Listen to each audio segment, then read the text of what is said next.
This is ClueCon Weekly, the official FreeSwitch web show produced and broadcasted directly from FreeSwitch. ClueCon Weekly features live updates from the FreeSwitch developers and presentations from various pioneers of communications technology. ClueCon Weekly is brought to you by FreeSwitch Solutions, the official consulting firm of the FreeSwitch open source project. Get help from the experts. Visit freeswitch.com. ClueCon, the premier technology conference for telecom, WebRTC, IoT, and all things maker. ClueCon is held every year in Chicago, Illinois, and offers an all-day hackathon and 4 days of technology-rich presentations from developers around the world. Learn more at ClueCon.com or call 877-748-CLUE. All right, guys, welcome to ClueCon Weekly. Today is October 25th, and we'll have Dan Jenkins joining us here shortly. For you guys that don't know Dan, he's founder of Nimble Ape, Google developer, and just well known in the open source VoIP community and communications community. So you guys hang out for that. He's going to be showing off some pretty cool stuff here shortly. Mr. West, how are you doing today, sir? Doing pretty good, Ken. It's been a good week. I've been working to collect information from the community about topics that the community has struggled with. Currently, there's a nice thread going on the mailing list about it. I'm working up some ideas that Kathleen and I are going to record some videos that kind of cover the topics that people struggled with to kind of help newcomers to the project get acclimated a lot quicker. And so far, I've gotten some really good feedback.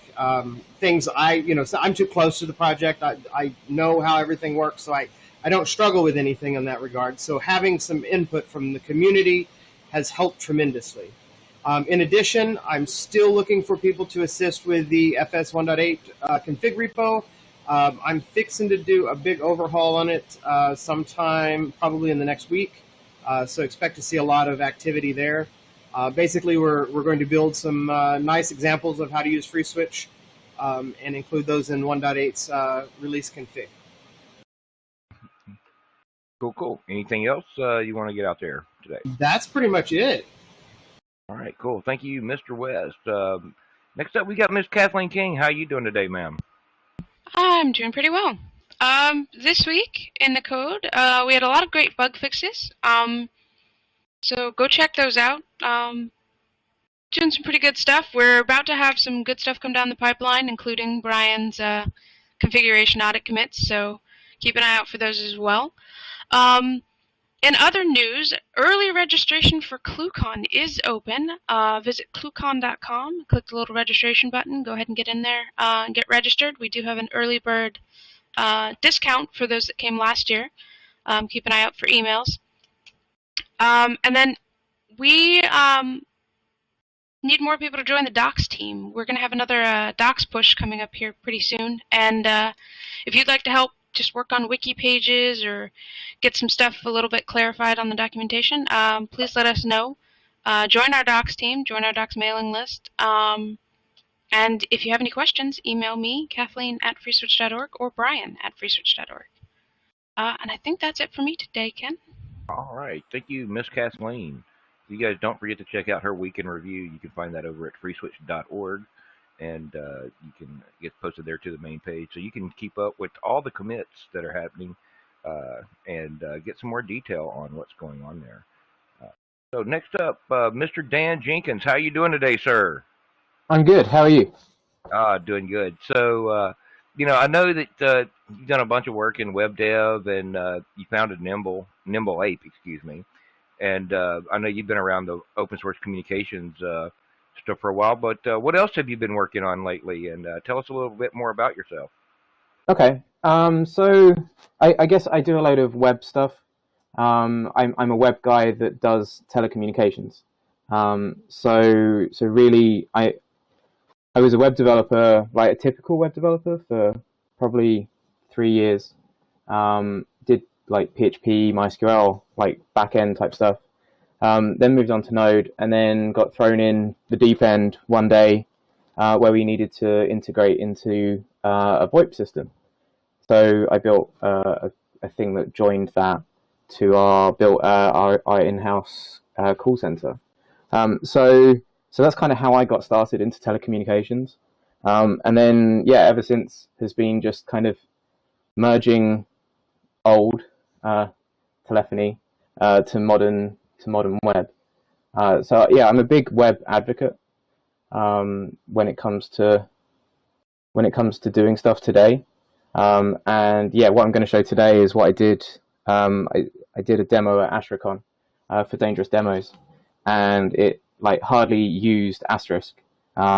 So like everything is web.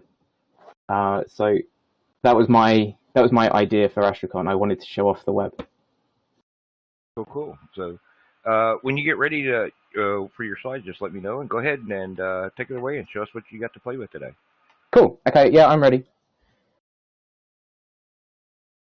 Okay. So yeah, I did this at Astricon this year. Back here, where was it? It was in Glendale, Arizona. I can't even remember. It feels so long ago. For the demo, I won the audience vote for this demo, which I'm pretty happy about. There were quite a few other prizes for, like, there's the Swan Prize. You guys know this because you do it at ClueCon, don't you? There's a Swan Prize, and I can't even remember what the other prizes are. Swan Prize is for, like, the thing that works really, really well, but there's loads of tech underneath it. There's the one that fails miserably. I think Matt Jordan got that this year. Anyway, so I got the audience one. So I was really happy that the audience voted for me.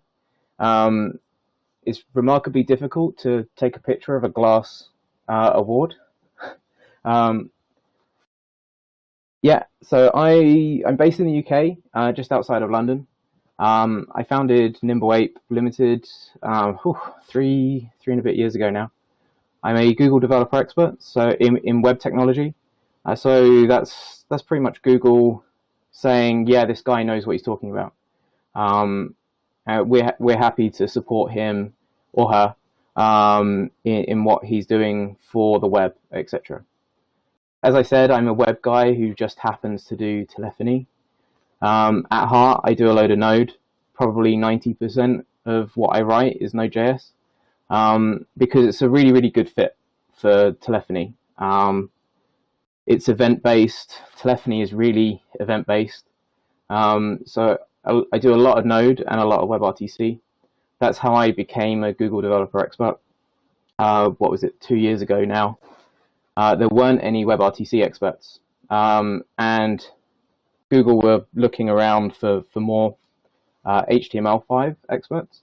And I said, well, WebRTC is a technology that you are really behind. Why don't you have experts in that field? So I was the first WebRTC expert. I think there's 4 now across the UK and the US. And yeah, I think I've spoken at probably over 10, 12 events in the past 2 years about WebRTC. And that is really one of the core technologies that Nimble Ape does consulting around. I've been a speaker at Astricon for 5 years. I think it's 5 years. It might be 6. I think it's 5, but you never can remember, can you?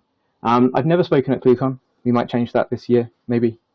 And I worked on Respoke for about 18 months. Respoke is Digium's WebRTC platform as a service. So yeah, I know what I'm talking about when it comes to WebRTC and scaling web services.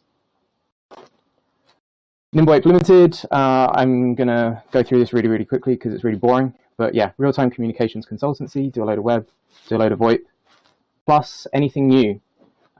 So stuff that I'm going to talk about today is like cutting-edge web technology, as well as things like physical web beacons and anything cutting-edge within web, anything a bit quirky. I get a chance to kind of just play around with things, which is like a dream job.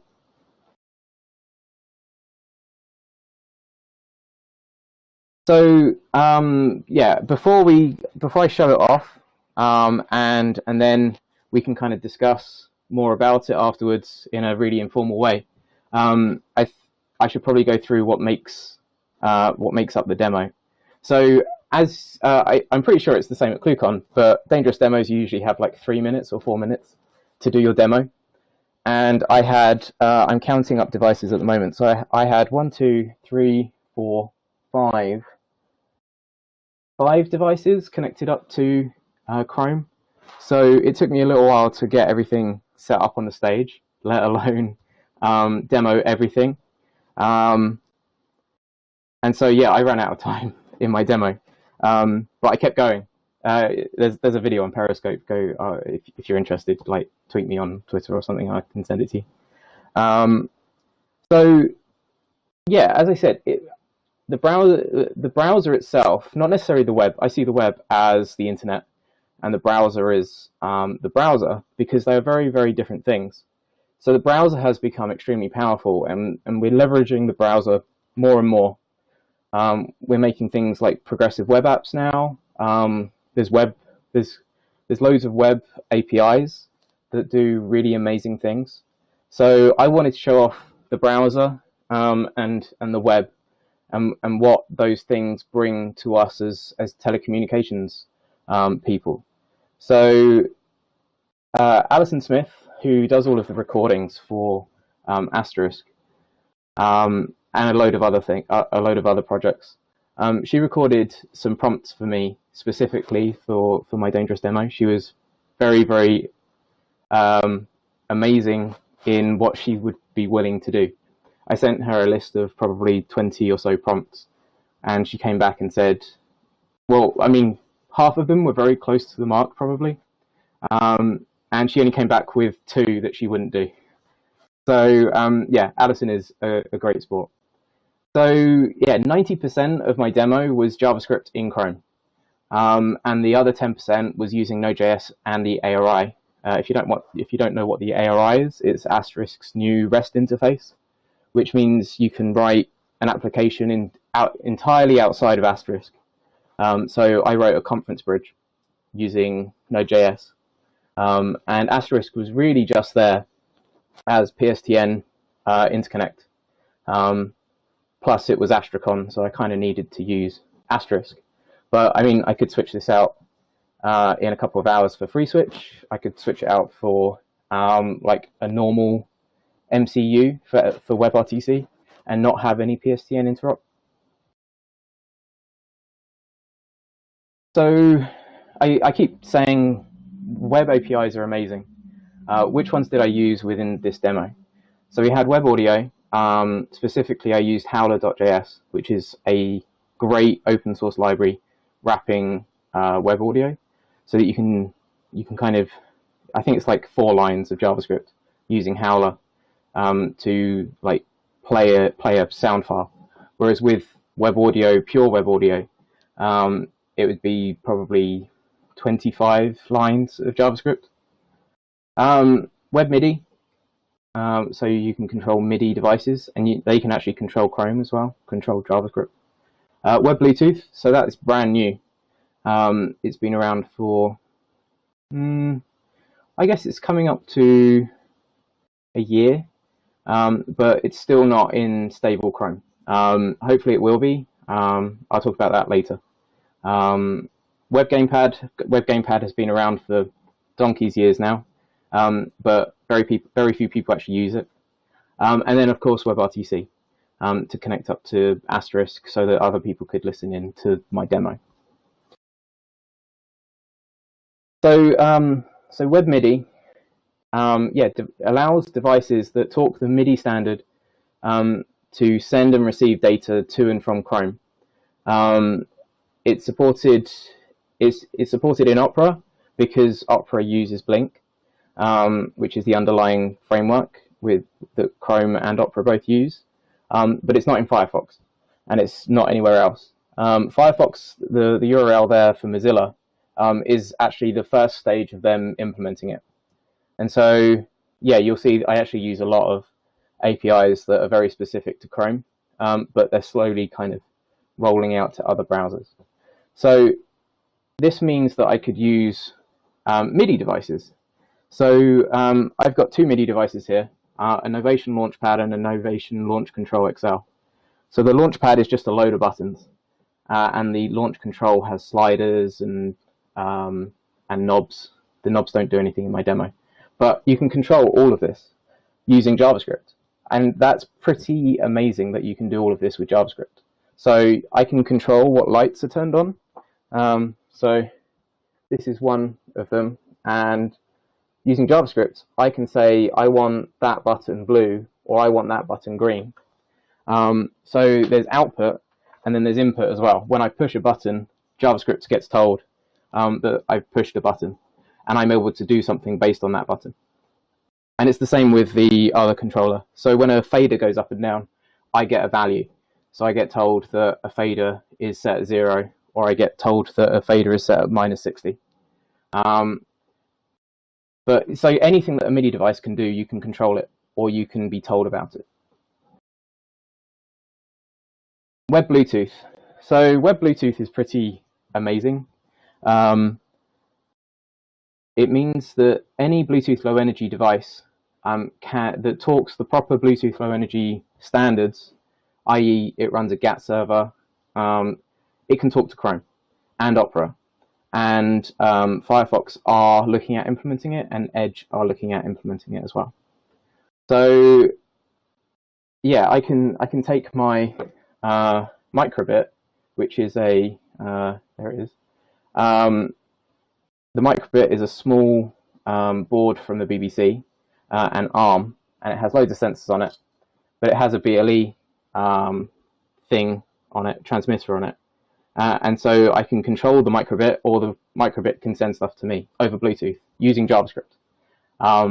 That's pretty amazing. So yeah, I've been doing loads of Web Bluetooth work recently, and hopefully it will land in the next version of Chrome, I think. At the moment it's on an Origin trial, which means you either have to kind of enable Web Bluetooth within your browser, within Chrome flags, or you can have like a special link in there and it automatically enables it.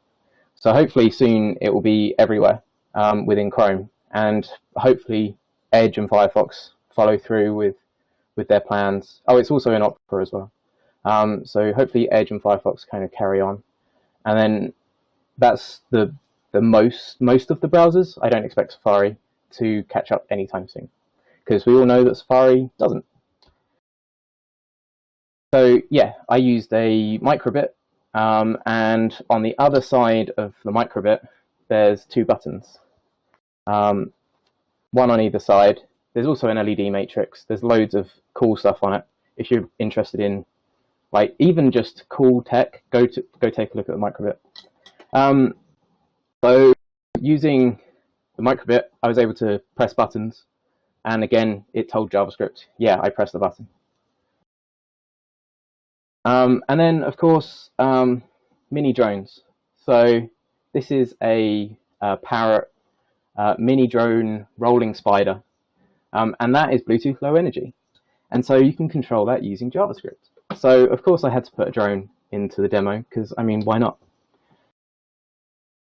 Web Gamepad. So Gamepad is like heavily supported in a lot of places, and it just means that you can, any gamepad, any like supported gamepad, i.e.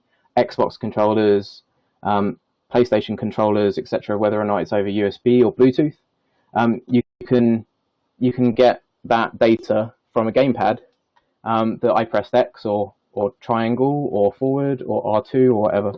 I can get all of that using JavaScript. So that's without any, like, all of this is without any middle services kind of doing all of the hard work for you. It's just in the browser. So yeah, I used a PlayStation 3 controller. And then finally, WebRTC. So, I mean, everyone knows what WebRTC is. So yeah, you can connect your browser or your other underlying device that knows how to talk WebRTC to other devices. So in this case, I was connecting Chrome up to Asterisk using WebRTC SIP over WebSocket. And I think that's it. So so that was like all of the web portion of my demo. And I realize I've been talking quite a bit, so I need to get to the actual demo. But the Asterisk portion that I wrote used the ARI, Node.js, it was Conference Bridge, and then we had PSTN. It was SIP over TLS and SRTP from Twilio. I was running open source Opus codec on version 13. 14 got released a couple of days earlier with Opus, and the Opus implementation in from Digium didn't work, and we've just found out that it's because they don't allow FEC, and my SDP was asking for FEC, and so there was no audio. So I upgraded to 14, and then about half an hour before the demo, I rolled back to 13. So it was really a dangerous demo. HTTPS, so everything was HTTPS and secure WebSocket, and SIP over TLS and SRTP, which meant I was trying to show that everything was secure, but I didn't get any time to explain any of this. And then I had Homer, InfluxDB, and Grafana all getting stats and stuff out of Asterisk.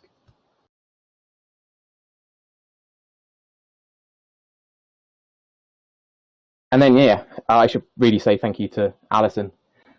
She did amazing prompts for me, and she knows how to have a good laugh. So yeah, this is the basis of that demo. So I had two MIDI controllers, a microbit and a PS3 controller, all talking over web APIs. Then I had Howler kind of playing music, playing prompts when buttons and things were pressed using those devices, and then it merged all of that together, output a media stream that I could then output over WebRTC into Asterisk with Node. Node was in Docker, just for extra cool points. And then, yeah, SIP over TLS, SRTP, and the PSTN. But I'm not going to quite do it like that today, because I would have had to change over to Verto, or like my Asterisk isn't actually running properly at the moment. I don't know why. I haven't had time to look at it. It's still running in West Coast America, and I should have moved it when I came after my demo, so that I could fix other things. But it's just sat there, and for some reason it's crashed or something because I can't connect to it at the moment. So today I'm doing all of the same web stuff, and then I'm outputting my output and putting it into my microphone so that it then goes through my WebRTC session to this conference. So a little bit of jiggery pokery on the OS, but the same end result. So after all of that, let's show you the demo, and then afterwards we can talk about what was involved, what were some of the challenges, and whether or not any of this is actually useful in the real life. So yeah, if you want to go back to my camera, then I can show you the demo in full. All right, we'll get that swapped over here.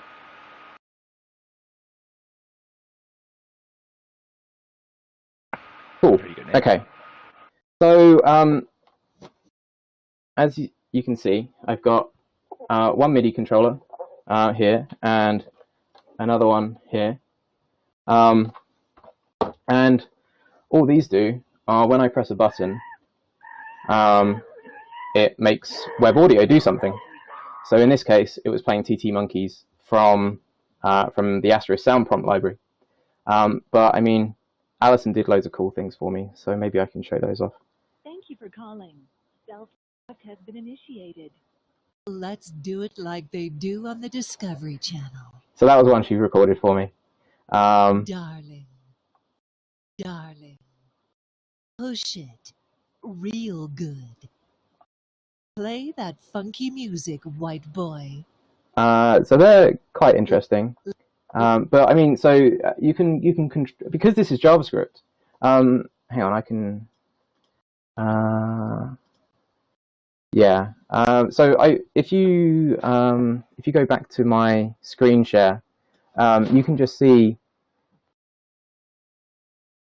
You can see it's just a web page, and let's show the code. View page source. Oh, I've included stuff. Where is it? Let me show you the code. So you can see here that, where is it? Sounds, get rid of that. Index.js. Yeah. So this is all just JavaScript. so I'm writing it in ES6, and then it's getting evaluated over in a compiler over to ES5. But it's all just normal JavaScript. So you can see here, I've got a button called ConDrone. So when you click on ConDrone, it connects to my drone. I'll show you that in a bit. Request MIDI access, so that's getting stuff from my MIDI controllers. And then gamepad on update. So whenever a button gets pressed, I get told what it is, etc. And based on that, we can play a howler instance. And then yeah, so it's just JavaScript. So if you're comfortable writing client-side JavaScript, then you'd be able to go and do this today using Chrome. So yeah, why did I win? I think it's because of some of these prompts. Back off. So Back off. if you watch Mrs. Brown's Boys in the UK or Ireland, you'll know what that is. I want a double boom. I want a double boom. I'm not convinced Alison entirely understood what some of these prompts mean, but she's a good sport anyway. Oh dear, my demo has stopped working again. Why is that? It keeps doing this today. Just before I do a demo, let's just unplug, reload. No. There we go. No. So at the last minute, I know Kathleen loves British comedies, especially older British comedies.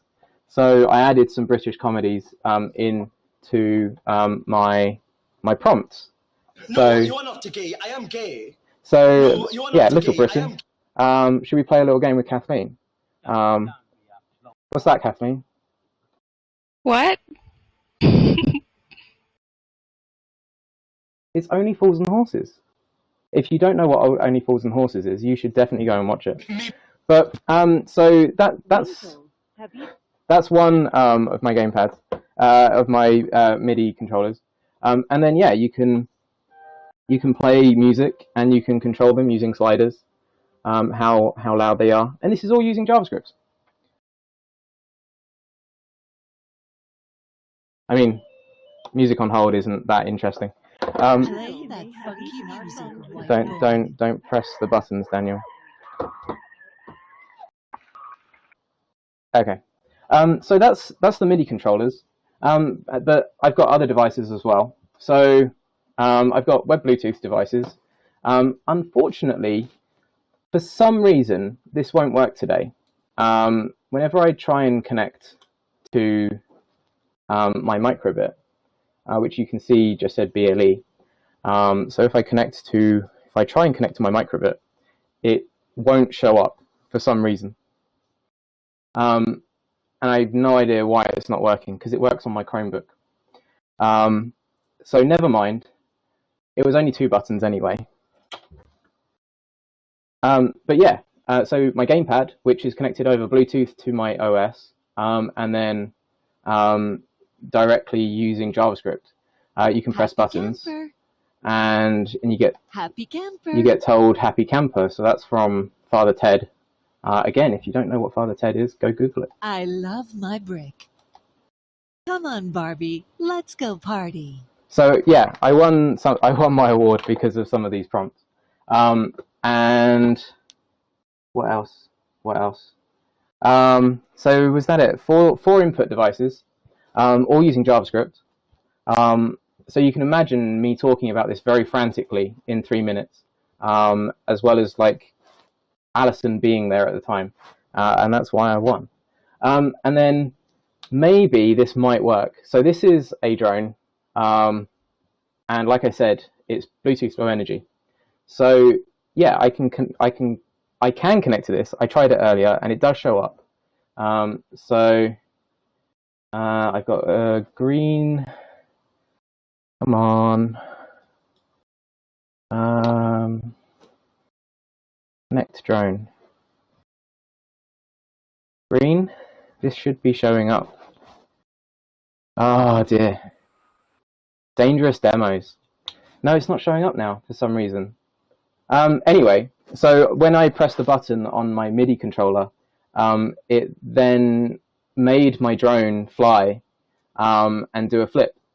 But again, it's not working. So this is the danger of using like cutting edge APIs that aren't completely supported and aren't even a spec yet. We know this from WebRTC. Connect to drone, come on. We know this from WebRTC that things change and we break things in browsers. But I'm not really sure why this isn't working, which is really annoying. Because I did a demo. I've been talking about this for like a week in 3 different places, and it works. So I've got a green. I've got a green, and I've got an orange light. I should have 2 greens.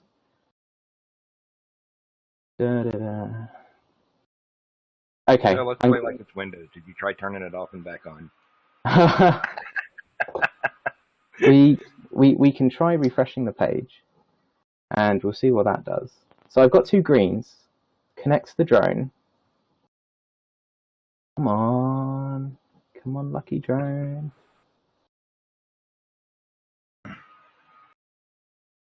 No, doesn't want to play ball, which is really disappointing because that's like the wow thing in my demo. No, it is not going to play ball, and I don't know why. Anyway, stupid demos. So yeah, imagine me doing that demo in 3 minutes in front of, I think it was like 300 people, in a very, frantic manner, and then having a drone fly at the very end, and then you'd all be standing up clapping. Oh, that works. So, yeah, go ahead, man. And then I think, that was it. Well, I got a question about the MIDI stuff, if you're okay with that. Yeah, absolutely. So how does that actually work? I mean, per se, is it? Are you mapping in the JavaScript side a button like by ID for button 1, button 2, button 3, right? Back and forth, and then you're able to send like a color code over to the button. Yeah, so you can see where. Let's go take a look at the code. So. So there's 2 helper libraries called, where are they? Launch Control XL and Launchpad. So I made Launchpad, and I need to put that public. And it was based off Launch Control XL, or it was the other way around. I can't remember which. But basically, these libraries kind of take away some of the headache of dealing with WebMIDI directly. But essentially, you can. So you can see here, pad controller, set input. So this is my setting the input and setting the output, so that I can get output and input, so that I can get input and output values. And then I've got a function here that I use to set up my columns. So these are columns. So it starts here and goes up as a column, column, column. So this is 0. 0, 1, 2, 3, 4. So you have to map everything out. So it's an XY grid, like doing. Yeah, exactly. Okay, yeah. Like, so this one is an XY grid. This one, but the other one, because it has multiple things. It has faders, it has knobs, it has buttons, and so where is it? Pad controller. So this is the pad controller. Where is it? XL controller. So you can see here, you've got XL controller dot inputs, and then we've got faders. So faders start at 0 to 1, 0 all the way through to 1, 2, 3, 4, 5, 6, 7, 0 through to 7. And then you've also got where is it? Anyway, so the libraries take care of saying, well, this is a fader, and this is a knob, and this is a button. And then it groups them for you so that you can then attach input and output values to them. So you can see here, where is it? Pad controller.inputs.buttons. So based on 44 or 35 or 26, when there's an input, the value is to 127. 127 means that it's being pressed. And depending on what the key is, I was saying, well, take off. So when I press a button, a specific button on the MIDI controller, button 44, it would take off. And when I hit button 35, it would flip. And when I hit button 26, it would land. And then the code that changes the color, there we go. So sound.output. So sound is a reference point. Output is the reference to the button itself. And then you can assign it a stop color. So stop color, you can see up here is stop color. You notice color spelled the right way. Stop color. So stop color gets passed in to the function because the function is reused for every single column. And then you can see 45 and 47. So 45 was our stop color, and 47 was our normal color. 47, 17. So these are just these are specific to the Launchpad API. And yeah, you have to go do some Googling to find out what all of those values are and what's the right sequence of bits to send. It's just, yeah, the browser doesn't deal with everything for you. And it's the same with WebBluetooth. WebBluetooth, when you receive a value, you kind of have to know how to decode that value into something useful. So I've got, so this is something that I'm working on at the moment. So this is a Bluetooth device, and it's a poster, and it's got ink written. It's got printed ink on it, and then underneath it goes to a Bluetooth transmitter. So it's very, very thin, and it's a physical thing. And when you press on part of the drum, it goes off to at the moment it goes off to an iOS or Android app, and it plays the sound. But because we've now got WebBluetooth, you can now we could do this using the web, and that's what I'm going to be working on in the next week or two. But the value that I get from pressing a pedal on this is entirely different to the value that comes in from my microbit, for example. So you still have to understand like the underlying stuff for the hardware. The browser doesn't take care of absolutely everything for you. Right. So you still have to have for like your poster or for your microbit or your PlayStation controller, you still got to know what the button is mapped to. So you have to write your own little driver wedge. Yeah. So the PlayStation controller is actually a lot simpler. Partially because there's a helper library for it. But if we GP, so we call a new gamepad, and we can say the library knows about that we've got button keys and we've got directionals, etc.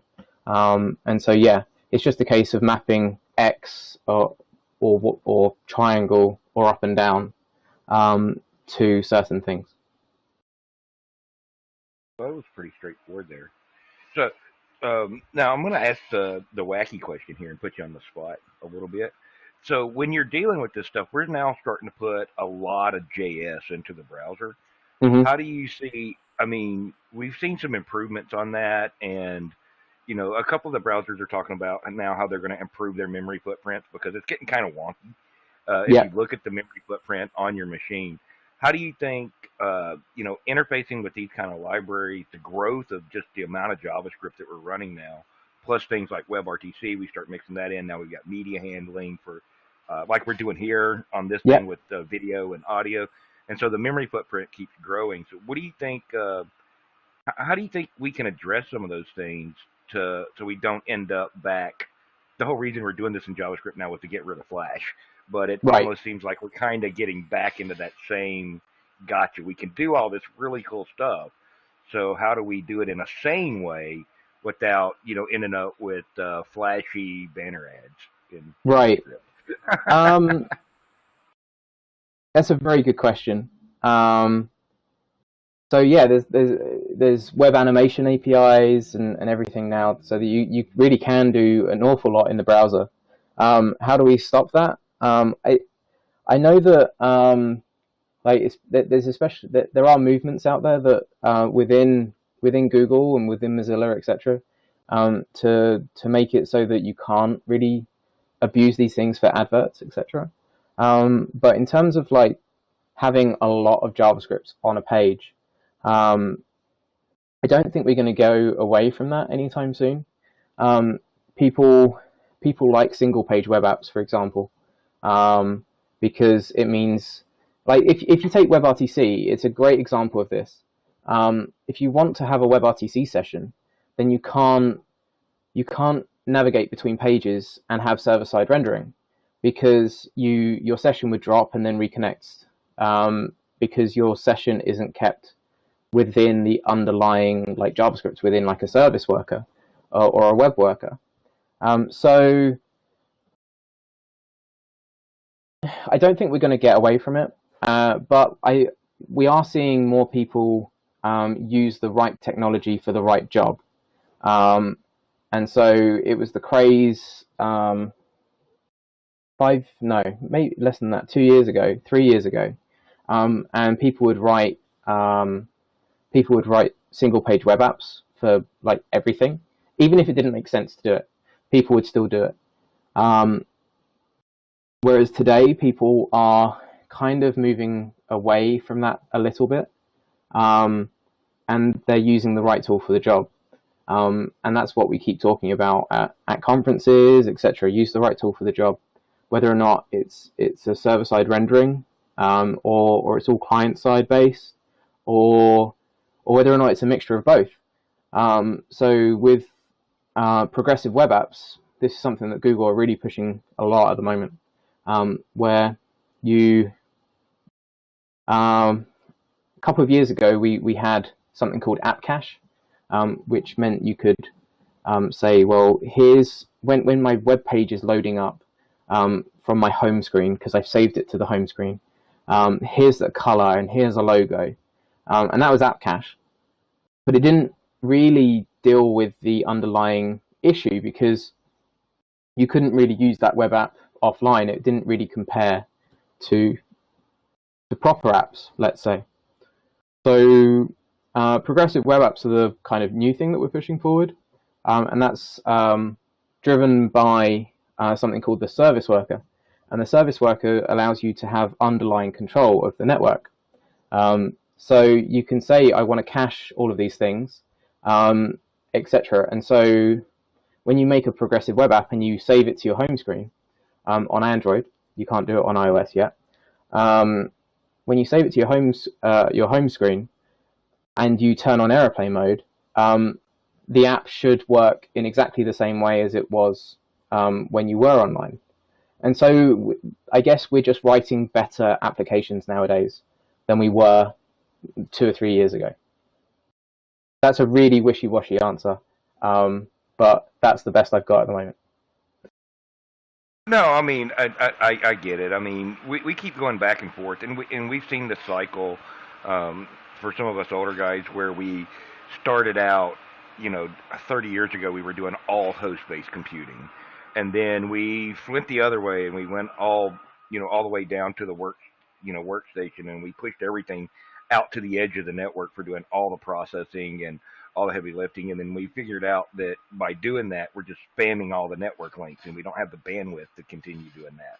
So we went back the other way, and then now, went back to host. And we keep going back and forth, and now we're pushing everything out to the cloud, even, and then splitting some of that workload between the cloud and the desktop. But I mean, the real reason I asked that question is we were promised that we would get a much better desktop experience by going to HTML5, JavaScript based stuff, and we'll get rid of this resource hog called Flash. Right. But it seems like we're kind of falling back into that same trap again because we have this powerful tool. And, you can only fix bad programmers by, well, you can't. Right. Right. So we got to be smart about how we're deploying these technologies. I mean, even with FreeSwitch here, where we're doing, Verdo for this conference right here, we're splitting that processing load by pushing the heavy lifting up to the data center and reducing it some on the workstation. But at the same point in time, the workstation is still having to render the video stream, originate the video stream. Plus, we've got the Verdo Communicator app, which is running in the browser to manage all this stuff. Right. So, it's trying to be smart about it. So, I mean, my MacBook, which is like highly powered, and my fans are still going like hugely, because I've got a big 4K screen and I've got a big video on it delivered over WebRTC, and so even though it's only having to decode the one stream because FreeSwitch is acting as a MCU, or SFU, I think it's an MCU, isn't it? We're an MCU, correct? MCU, yeah. So because it's an MCU, I'm only taking the one stream, but my laptop fans are still absolutely going. So yeah, absolutely, your point is 100% right. However, let's say because it's not Flash, and so it's not Adobe, we've got different JavaScript engines competing for performance. And so there was this announcement the other day from Google team, the V8 team, saying, well, on lower memory devices where memory is constrained, we will deal with that situation better. And that's because V8 is also being used in other mechanisms, namely Node.js. And so it's not just the V8 team kind of dealing with all of this. There are other projects as well. Whereas before, it was just Flash and it was just Adobe. And so to really do anything, well, you couldn't really do anything except for disable Flash because it was crap, and a security issue. Whereas now we've got V8 and we've got SpiderMonkey and the new Mozilla one. There's a new one, and then we've got a new Edge one.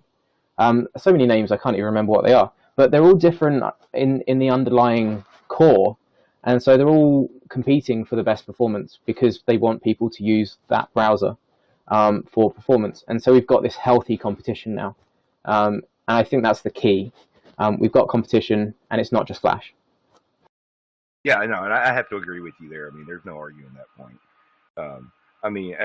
We are seeing things getting a lot better. I mean, we've even seen that because we had SpiderMonkey embedded in FreeSwitch for a while.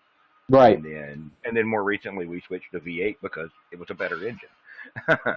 So, I mean, it's a faster engine and it tends to work better.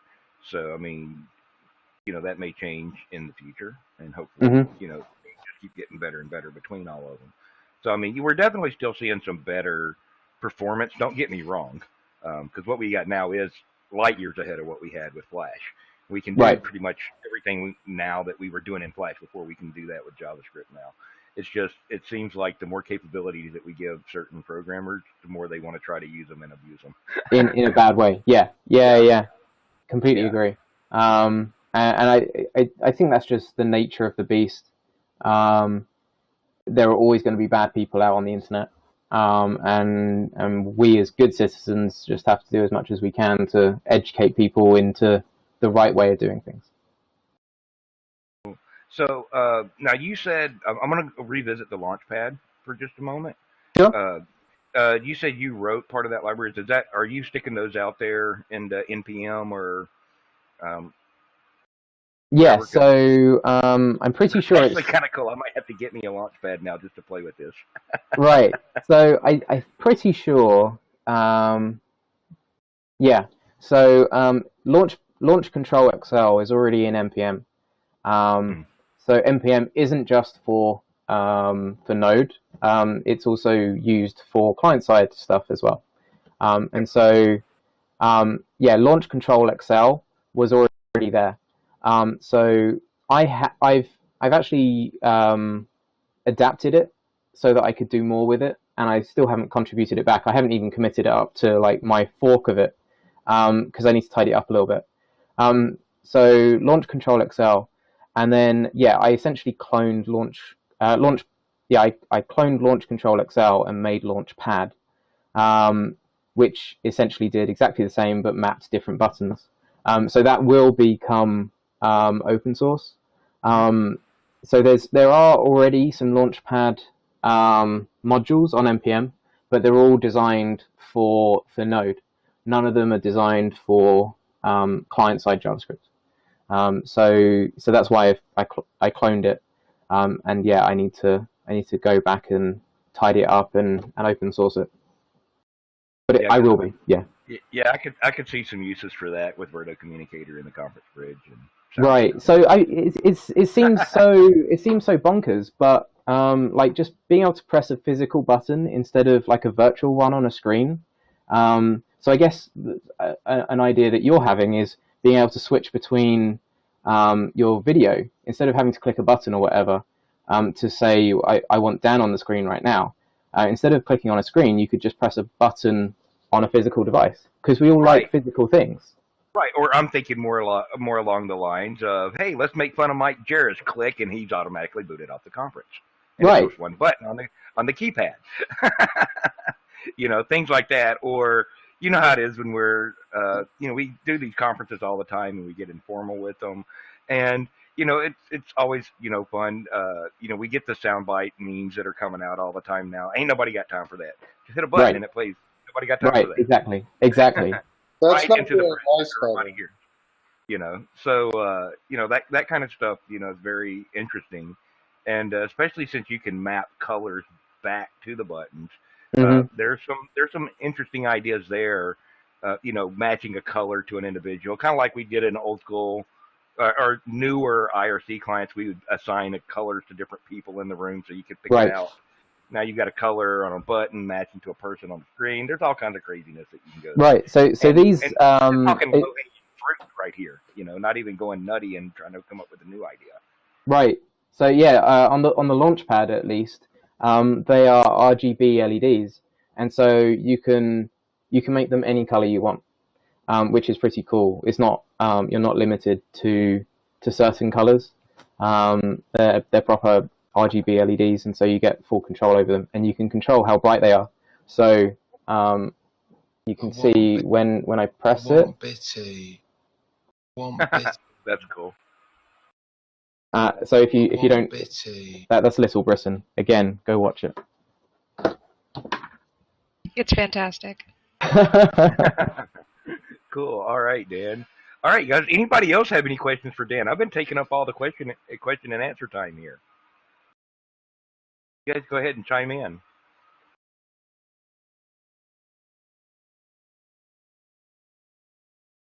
All right, I'm going to ask one more question, Dan. Okay. On the controller, on the gamepad, libraries. Have you actually seen anybody deploying that for using? Say, we're gonna go old school because everybody implements this game in whatever browser engine they can get their hands on. Have you seen anybody have a Doom version or something like that, where you actually use like a PS controller or an Xbox controller? I haven't seen a version of Doom that does it. I have seen other games that do utilize the Gamepad API, but I haven't seen Doom. Someone must have done it, but no, I haven't seen it. But I guess so. Very quickly, talking about like Bluetooth, which like my demo failed miserably, but so the microbit's cool, and it's like £12. So it's really cheap. Especially, I think they just launched in the US as well. But I mean, other than a drone that failed miserably again, the BB-8 is also Bluetooth Low Energy. So you can control a BB-8 using JavaScript. And so this is my kind of party trick at conferences. And the last conference that I went to, so there's something called the physical web, which kind of helps web Bluetooth, I guess. So a physical web beacon emits a URL, so the URL can be the web page that controls this. So someone follows the physical web URL that pops up on their phone. If you've got Android, it pops up, or if you've got iOS, you have to enable things. But so you follow the URL, and it takes you to a URL that allows you to control a BB8, and then you can start playing around with your BB8 straight away, and you don't have to download this stupid 70 megabyte app from the App Store, and it's a different app depending on what iOS, etc. Whereas, yeah, you can just follow a URL. So the BB8 is BLE. So if you want to play around with Bluetooth Low Energy, go buy yourself a BB8. They're really fun. But anything that can emit using Bluetooth v4. So what's this? I can't even remember the name of the board. But a cheap board that has Bluetooth v4 on it, or a Raspberry Pi 3. So all of these things are really, really cheap, and you can go write Python, or you can go write Node, or whatever. Like this is a Tessel, and so you can write Node.js, and you send it onto the Tessel. It gets gets made into Lua, I think. But essentially, this has got Bluetooth Low Energy, has an accelerometer, has a climate thing, and ambient noise. And so you can emit all of this stuff using Node, using really cheap hardware, and then you can control it, you can access it. And so, yeah, if you're really interested in Bluetooth Low Energy and Web Bluetooth, I guess go to slideshare.net/Dan Jenkins, and you'll see the talk that I've been giving for the past couple of weeks that's centered around Web Bluetooth. So a real life thing would be a heart rate tracker. A heart rate tracker is a standard Bluetooth service, and so you just write the same code everywhere, and it just connects to the standard service that's running on different makes, different brands, and so you can graph your heart rate in the browser, and there's loads of standard services. So I have a question. Can we get the links for some of these hardware options that you've been playing with, so we can put them in the description below on the video? Yeah, absolutely. Perfect. Thank you. There's definitely some cool hardware out there now to play with. A lot of it. A lot of it, and it's fairly cheap as well. Yeah. Have you seen the TI CC3200 module that they're making now? No, I haven't. It's about the size of a postage stamp. Right. Full module with a MCU on it and Wi-Fi. Right. And quantity 1, and this is not including support circuitry and PCBs and all that other good fun stuff. But just the module itself to go on a MCU is sub $10 US. Right. So what's that, about 3 pounds? I don't know the pounds in the crowd. Oh, it's probably like £10 at the moment because of the pound to dollar rate. Right. But I mean, so the microbit, I can't rave about the microbit enough.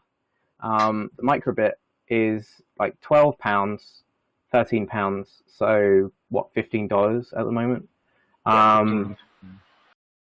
So it has a compass, it has an accelerometer, it has pins, so you can. All of these are different. Like these individual things are all separate. It has an LED matrix, so you can send text to it, and it will put the text through the LED matrix. Has buttons, has loads of stuff, and it has Bluetooth and Wi-Fi. Isn't this the device that the European Space Agency put on ISS? No, that was a Raspberry Pi. So the microbit is from the BBC and ARM. But for what you get, you can just write Python, and you just put it on there, and you get this really neat device for hardly any money, and you can do really cool shit with it. Yeah, how's the on the microbit? I see you got a LiPo on there. How long does that little LiPo last for running? I honestly couldn't tell you because I only use it for demos. But you can power it off USB as well. So you have got different options, and you can have bigger lipos, etc. But I mean, I've left this plugged in for 3 or 4 hours between demos, and it still works. So I mean, I'd expect it to last longer than that, but I've never actually tested it, so I couldn't tell you.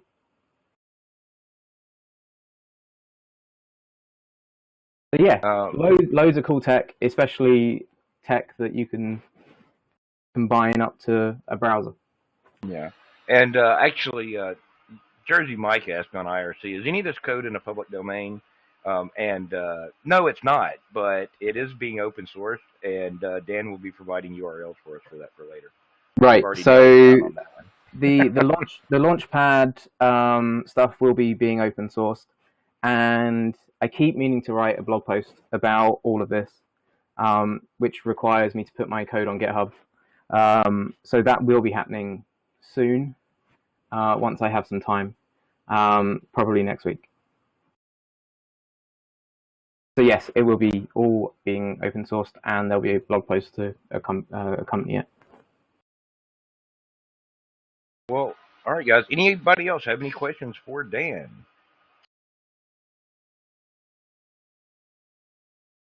Nope. I think I've got them all answered. Thank you. I think we did.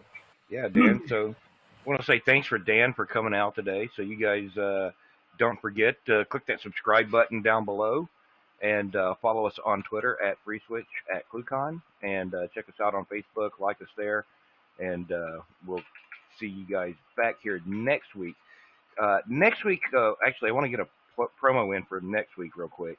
We're going to have a group of guys on here. We're going to be talking about the big DDoS that happened to to DynDNS last week.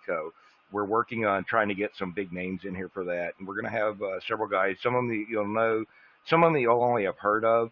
So we're going to get those guys in here. We're going to talk about not only what happened and how that leveraged the IoT stuff to do this crazy distributed denial of service attack, but what we can do as developers to help mitigate some of that stuff, and come up with some ideas. So we're just going to have an open format round table discussion on it. There really won't be a presentation, but you guys come on in, join us for that.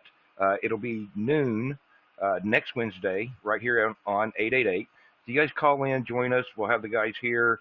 We'll do a good discussion on that, and we want you guys to be involved too, because these things are starting to become more and more of a problem. The IoT stuff is going crazy right now. Everything, there was a blog post the other day about a guy that spent all day trying to get his coffee pot to make coffee, IoT coffee pot. I think I would have thrown that thing away and gone to McDonald's and got a 99-cent cup. But it was a kettle. It was a kettle making tea. Yes. He was very English. Yes. Yeah. It would have been cheaper to go out to the street vendor and get a cup of tea though. So I mean, we see that kind of thing. We've seen things, not just that, but products getting abandoned, no more security updates, that kind of stuff. So we've got to do something about this as not only as developers, but as a community in general to address that. So we're going to spend a lot of time next week. We're going to spend as much time as possible discussing that. So you guys come on in. Dan, I want to invite you to come join, because it's going to be something that I know you're interested in. So anybody else that wants to join, come on. We'll be here. We'll start promptly at U.S. noon Central Time, which is, I think, we're GMT-5 right now. So you guys come and join us for that. And we will see you guys next week. Thank you very much for coming out today. Where'd my screen control go? You've been watching ClueCon Weekly. Tune in every Wednesday at 1 p.m. Eastern Time, or visit us online. Please follow the FreeSwitch team on Twitter and Facebook by visiting our site at freeswitch.org.